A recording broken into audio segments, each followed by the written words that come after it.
I'm going to post every single day of June about queer history. But before I do that, we need to have a chat, because whenever I or somebody else on the internet talks about queer history, people get pissy. So there's two things I want to say. The first off is, yes, I will be using modern language and modern ideas to describe and label people of the past, even if those ideas and words weren't around yet. And before you get upset in the comments, actually no, fuck you, get upset in the comments and give me the engagement.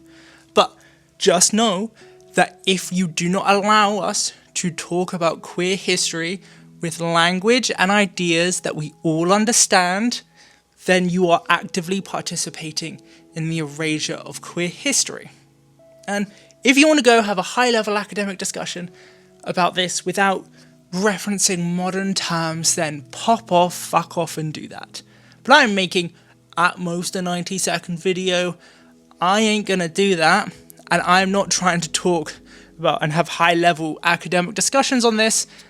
I'm trying to show people that queerness is a human experience, a shared human experience.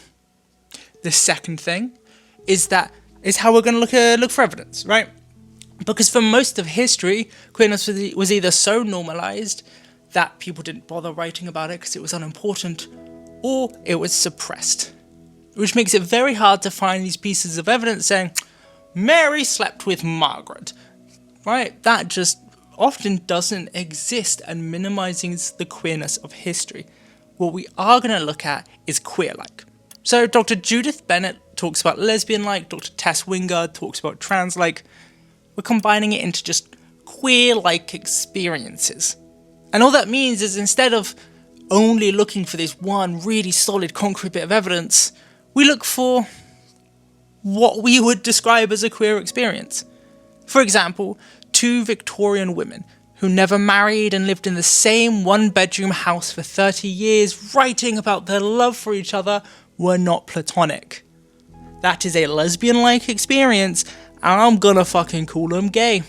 Because if it walks like a duck and talks like a duck, it's probably a Victorian lesbian.